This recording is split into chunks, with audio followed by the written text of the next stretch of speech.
Okay, we're still looking at nonmetals, and this session talks about nitrogen.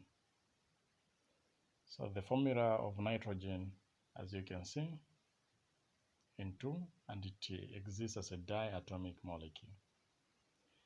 Physical properties: it is colorless, odorless, and does not support burning.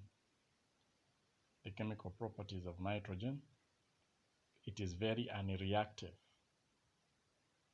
and the reason is there are strong bonds between atoms, between hydrogen and hydrogen, so the bond is quite stronger, like that.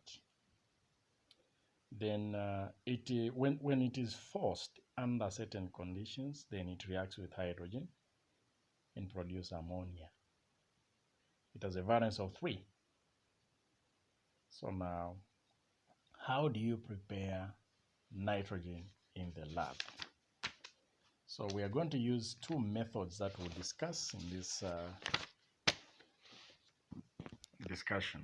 So the first method is nitrogen gotten from the atmospheric air, from the air. Then we also look at nitrogen gotten from a compound. So now, how is it done? It's a simple method. What happens is, this is a flask, a conical flask, so you put water inside. Then we have a hard glass tube. This hard glass tube is filled with copper tannins or copper tannins. So now, this is a passage for water. You constantly apply water. And then here you strongly hit the copper tannins here. So now what happens? The more you hit, air continues to pass through the copper tannins. It passes through the copper tannins, passes through the copper tannins.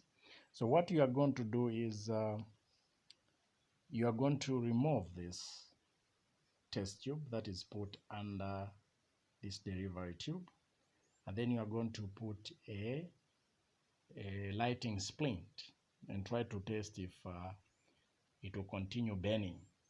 Now you realize that the lighting splint does not continue burning. And the reason is it does not continue burning because the air that is present there is nitrogen, and nitrogen does not support burning. But these copper tannins, after some time, if you continue pouring the water, it turns black. And why does it turn black?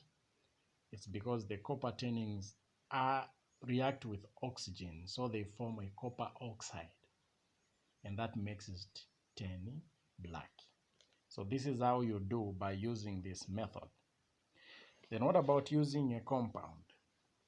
Using a compound, you need the following. You need a conical flask. In this conical flask, you are going to mix sodium nitrite. You mix it with the ammonia. Yeah, so now when you mix it with ammonia, remember it forms ammonium nitrite. Okay? So when you heat this mixture, what happens is after some time, you continue heating, you are going to remove this test tube and try to test it using a lighted splint, and then you can also use lime water. When you use lime water, it does not turn milky. Nothing happens. When you use a lighted splint, what happens is it does not continue lighting. And that is another indication that nitrogen is a gas that has been produced and it does not support burning. So what happens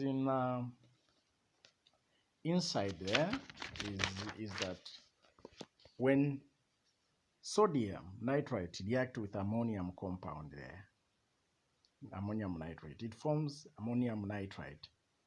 And when ammonium nitrate is formed from ammonium chloride and sodium nitrite, this thing, what happens is if it continues to be heated up, it produces nitrogen and water there as a byproduct.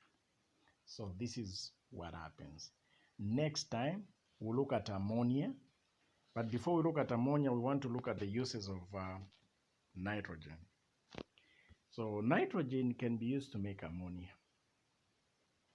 Okay, it can be used to make ammonia, and then it can also provide an inert atmosphere during the arc welding and also in electric valves. Thanks for watching.